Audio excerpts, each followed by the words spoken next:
أهل البدع والأهواء، أهل البدع العقائدية وأهل البدع السياسية. أنا أقول بيننا وبينكم السلف، بيننا وبينكم الكتب، كان فيقول البدع بيننا وبينكم.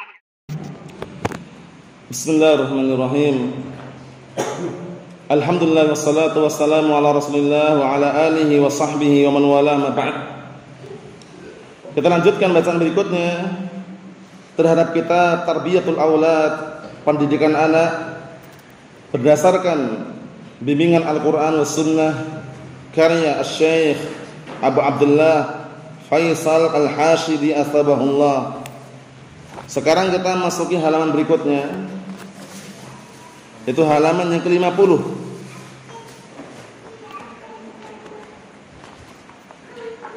Kata beliau,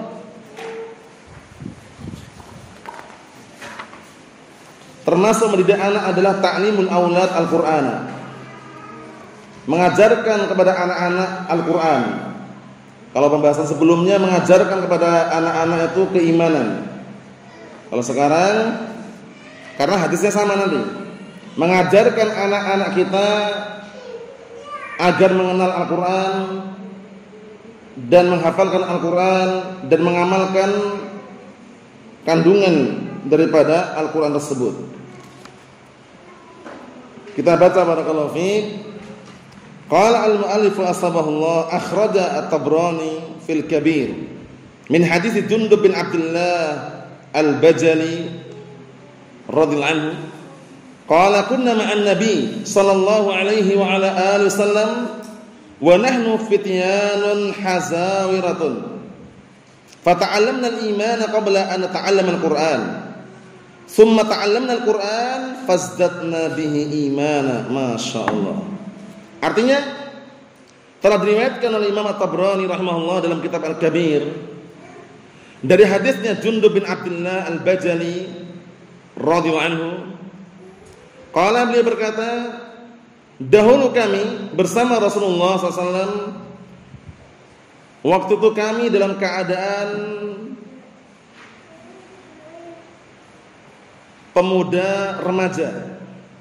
Fityan itu pemuda, hazawirah itu maksudnya usia remaja, mendekati dewasa. Fata'allamna al-iman, kemudian kami mempelajari iman qabla an nata'allam al-Qur'an, sebelum mempelajari Al-Qur'an.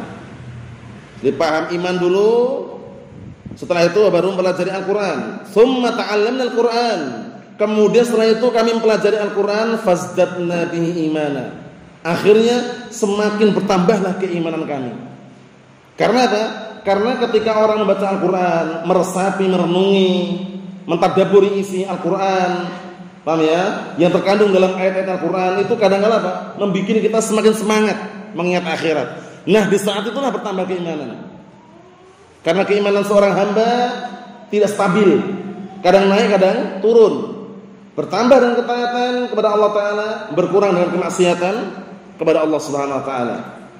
Syahidnya dalam hadis ini adalah apa? Mempelajari Al-Qur'an. Usianya berapa tadi usianya? Mendekati dewasa, remaja, masih muda maksudnya. Nah, tanamkan kepada anak-anak kita agar mereka paham Al-Qur'an, paham As-Sunnah. Ajarkan kepada mereka Al-Qur'an, ajarkan kepada mereka As-Sunnah. Jangan pernah antum dan kita merasa minder dengan tetangga-tetangga kita yang mungkin anak mereka sekolah-sekolah umum yang campur baur dengan laki-laki dan wanita yang bukan mahramnya. Kemudian mereka berbangga-bangga dengan ijazahnya. Anakku fulan bin alan juara 1 atau yang semisalnya. Jangan tertarik. Namanya pahamkan Al-Qur'an, pahamkan As-Sunnah. Ketika tumbuh dewasa, dia akan semakin paham dengan apa? Dengan hakikat dunia. Kita lihat nanti apa yang beliau jelaskan.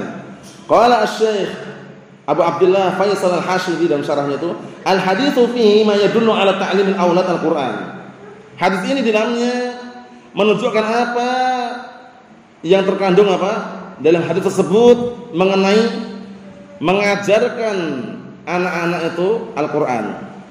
Mafhum? Nah, mengajari anak-anak Al-Qur'an. Khairukum man ta'allama al-Qur'ana wa 'allamah. Hadis Utsman bin Affan wal Bukhari. sebaik-baik kalian adalah yang mempelajari Al-Qur'an dan mengajarkannya. Nah, mengajarkan kepada siapa? Kalau kita sudah memiliki anak, ya kan?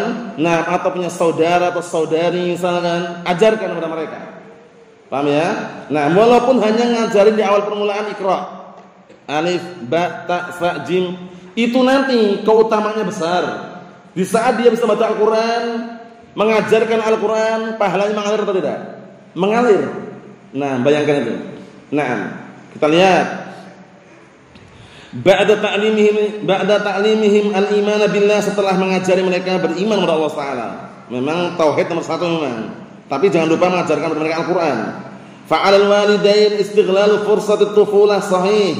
Maka wajib atas kedua orang tua untuk istighlal. Apa istighlal? Memanfaatkan fursah, kesempatan at-tufulah, masa kecilnya. Masa kecil anak-anak kita, kesempatan itu manfaatkan. Karena biasanya kalau menghafal Al-Qur'an di usia kecil itu mudah biasanya. Mudah, kemudian hilangnya pun juga sulit, biasanya gitu. Beda kalau menghafal Al-Qur'an di usia tua. Ini fenomena yang terjadi loh ya, realita kenyataan. Kalau menghafal Al-Qur'an di usia tua itu kadang-kadang sulit, cepat hilangnya, cepat lupa. Paham ya? Tapi tidak masalah. Orang baca Al-Qur'an itu barakallahu fik, pahalanya besar. Kalau dia pandai baca Al-Qur'an, itu nanti di akhirat bersama para malaikat. Kalau dia baca Al-Qur'an terpatah-patah, apa pahalanya? Mendapatkan 2 pahala. Pahala baca Al-Qur'an, pahala beratnya dia dalam memperjuangkan hingga bisa baca. Dalam hadis Aisyah ummul mukminin muttafaqun alaih, kata Rasulullah SAW, al-mahir bil Qur'an ma'as safratil kiramil bararah. Orang yang pandai baca Al-Qur'an, pandai di sini bukan hanya pandai baca saja loh ya. Tentunya dia harus mengamalkan juga. Kalau cuma pandai baca, qiraatnya bagus tapi enggak mengamalkan kandungan Al-Qur'an, ya sama aja. Paham ya? Itu nanti di akhirat bersama apa? Bersama para malaikat. As-safar kiramil bararah, malaikat maksudnya. Walladzi yaqra'ul Qur'an wa yatata'ta fihi wa 'alaihi syak falahu ajran. Adapun yang baca Al-Qur'an tapi terpatah-patah di dalamnya, Bismillahirrahmanirrahim, terpatah-patah bacanya, tapi dia baca. Berat dalam bacanya, tapi dia baca. Apa? Falahu ajran. Dia mendapatkan 2 pahala. Pahala baca Al-Qur'an dan pahala beratnya dia dalam mengupayakan hingga baca. Jadi pahami? Disebutkan dalam riwayat yang lain, la naqul alif lam mim harfun. Kami tidak mengatakan alif lam mim dihitung 1 huruf, tapi alifun harfun, lamun harfun, mimun harfun. Lihat, alif lam mim dihitung satu-satu, bayangkan itu. Alif 1 huruf, lam 1 huruf, mim 1 huruf. Maksudnya pahalanya besar baca Al-Qur'an itu. Baik baca di masjid atau di rumah, sempatkan untuk baca Al-Qur'an. Baik baca melalui hafalannya atau melalui Al-Qur'an mushaf yang ada itu ya. Kita lihat. Haitsu taharatul qulub wa quwwatul hifdz wa suhulatut tarbiyah sahih. Ketika masa kecil itu, masih kecil, anak masih kecil, itu hatinya masih suci, belum banyak kemaksiatan, belum banyak syubhat. Kemudian wa quwwatul hifdz, dan kekuatan hafalannya ada. Lihat ini. Suci hatinya, kuat hafalannya, wa suhulatut tarbiyah, dan mudah diatur kalau kecil itu. Beda kalau udah besar. Makanya ketika melihat anak kita kok menangis di masa kecil karena didikan kita, itu jangan pernah cemas dan khawatir. Kenapa? Karena untuk meraih kebahagiaan nanti di masa-masa dia dewasa. Jangan justru menangisnya ketika sudah di usia tua baru menangis. Wah, anak kami kok enggak seperti ini, terlambat. Paham ya? Jadi ketika melihat anak kita di masa kecil dia kita didik menangis, kadang kita kasih marah dia nangis misalkan. Demi kebaikan dia itu enggak masalah. Asalkan jangan menangis di waktu-waktu sudah tua, menangisi anaknya kenapa tidak paham agama. Terlambat barakallahu fiik. Tapi tetap didoakan. Tetap doakan agar mendapatkan hidayah, agar menjadi penerus dan anak saleh atau salehah, sehingga kedua orang tuanya ketika meninggal dia masih dapat aliran pahala. Wa waladin salihin yad'ulah, anak saleh yang mendoakan orang tuanya. Kita lihat berikutnya. Wa fil hadithi dalilun ala anna ta'limal aulad al-Qur'an min asbabi ziyaratil iman. Masyaallah. Di dalam hadis ini ada pendalilan bahwasanya mengajarkan Al-Quran kepada anak-anak merupakan sebab-sebab bertambahnya keimanan. Walaupun awal mulanya diajarkannya Iqra, alif, ba, ta, sa, jim, mengajarkan tajwid, atau yang semisalnya. Itu sebab apa? Iman semakin bertambah. Kita lihat berikutnya. Qala Ibnu Taimiyah rahimahullah, Syekhul Islam, wal Qur'anu yu'til ilma al-mufassal. Al-Qur'an itu akan memberikan ilmu yang terperinci. Al-Qur'an. Karena ketika orang menghafal Al-Qur'an, memahami, tadabbur, afala yatadabbaruna Al-Qur'an, am 'ala qulubin aqfaluha? Tidakkah mereka mau mentadabburi, merenungi isi Al-Qur'an, ataukah hati-hati mereka sudah tersegel, terkunci, tertutup? Seperti itu. Maksudnya kita kadang-kadang baca Al-Qur'an sejenak. Baca, misalkan ayat apa gitu kita renungi, lihat artinya, lihat tafsirannya, bagus. Namanya tadabbur namanya. Paham ya? Sempatkan waktunya walaupun 5 menit. Karena kadang-kadang kalau baca saja itu kurang. Ya kan? Tapi kalau baca plus tahu artinya, merenungi, tadabbur itu kadang terasa. Kisah-kisah apa tentang apa?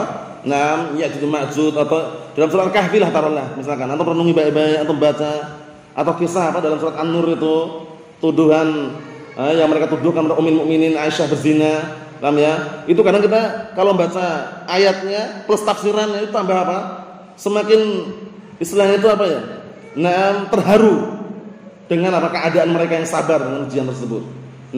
Jadi kadang-kadang baca Al-Qur'an jangan cuma dibaca aja. Baca Al-Qur'an, lihat artinya kalau enggak tahu artinya.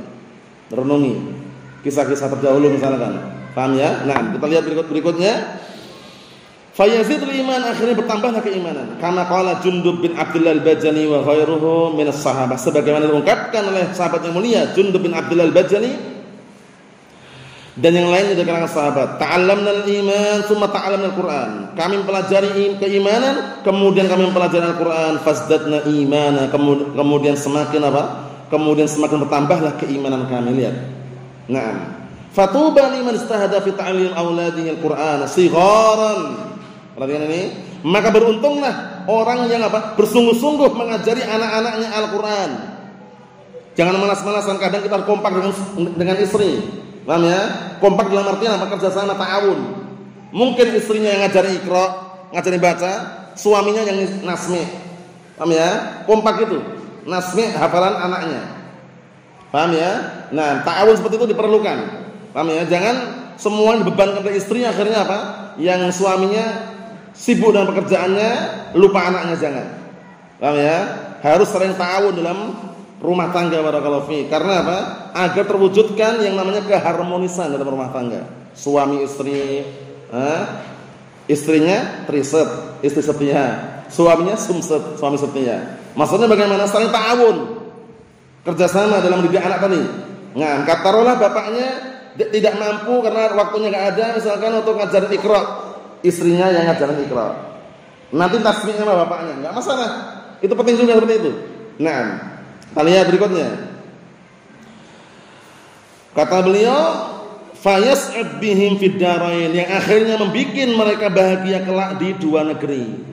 Negeri mana? Dunia dan akhirat. Wa rahimallahu al-qa'il, dan semoga Allah telah merahmati orang yang mengatakan, alim waladakal Qur'an wal Qur'an sayu'allimuhu kulla syai'. Penting ini, bagus kan ini? Ajarkan kepada anakmu Al-Qur'an, niscaya Al-Qur'an itu akan mengajari anakmu segala sesuatu. Perkara dunia pun dapat. Paham ya? Karena dalam Al-Qur'an itu barakallahu fiik, luar biasa keajaiban-keajaiban, kemudian kisah-kisah, solusi-solusi, ya kan? Solusi biar lancar rezekinya apa? Takwa. Ada dalam Al-Qur'an kan? Akhirnya apa? Tertanam di benak anak itu, dia yakin rezeki udah diatur gitu loh. Paham ya? Sehingga dia tidak akan cemas, tidak akan gelisah dengan dunia yang ada ini. Jalannya aja sekarang yang ada ini, untuk berikutnya insyaallah dimudahkan. Caranya gitu. Paham ya? Jangan mikirkan perkara yang jauh. 10 tahun yang akan datang bagaimana ya? 5 tahun yang akan datang bagaimana ya? Sekarang yang ada dijalani, sambil berjalannya waktu itu barakallahu fi, kita harus yakin rezeki sudah diatur, itu aja. Paham ya? Di saat mendapatkan ekonomi yang sedikit, syukuri. Paham ya? Di saat mendapatkan ekonomi yang banyak, lebih bersyukur lagi. Di saat diuji, dengan ekonomi yang susah, sabar. Jadi pahami ya? Itu penting sekali. Karena apa? Untuk menenangkan hati kita dan menenangkan pikiran kita. Nah, ini bagus sekali. Alim waladakal Qur'an, wal Qur'an sayu'allimuhu kullasyai'. Ajarkan anakmu, ajarkan kepada anakmu Al-Qur'an, niscaya Al-Qur'an akan mengajari anakmu segala sesuatu. Wal qail, dan seorang penyair mengatakan, abna'ukum fi rabi'il umri ma sarafat uquluhum an kalamillahi ashghalu. Anak-anak kalian di masa-masa pertumbuhan usia itu akal-akal mereka tidak akan terpalingkan dari apa? Dari Al-Qur'an atau ucapan Allah Ta'ala dengan kesibukan-kesibukan. Ini di masa-masa muda, masa kecil ya. Rabiul umur itu masih masa-masa pertumbuhan. Itu kalau belum tercampuri itu dia masih senang dengan Al-Qur'an. Tapi kalau sudah tercampuri dengan perkara dunia atau perkara-perkara ya, nah barakallahu fiik, perkara-perkara yang berseberangan syariat itu udah enggak mau lagi baca Al-Qur'an. Allahu musta'an. Ma darra abna'akum minkum munasahatun wa in qasawtum fa fil isbahi amalu. Artinya apa? Tidak akan rugi nasihat dari kalian untuk anak-anak kalian. Paham ya? Nah, dan jikalau kalian kadang-kala keras dalam mendidik dan semisalnya, tapi ingat, fa fil isbahi amalu, maka di waktu esok hari atau pagi hari masih ada harapan. Amal itu harapan. Paham ya? Karena apa? Pendidikan anak kadang-kadang harus seperti itu. Ya, perlu ketegasan, kita tegasi. Tapi yang paling terpenting tadi, ajarkan Al-Quran dan As-Sunnah. Nah, ilmu dunia akan menyertai dan akan senantiasa terkondisikan dengan dia mempelajari ilmu akhirat. Nasallahu as-salamata wal afiyah fid dunya wal akhirah. Walhamdulillahirabbil alamin.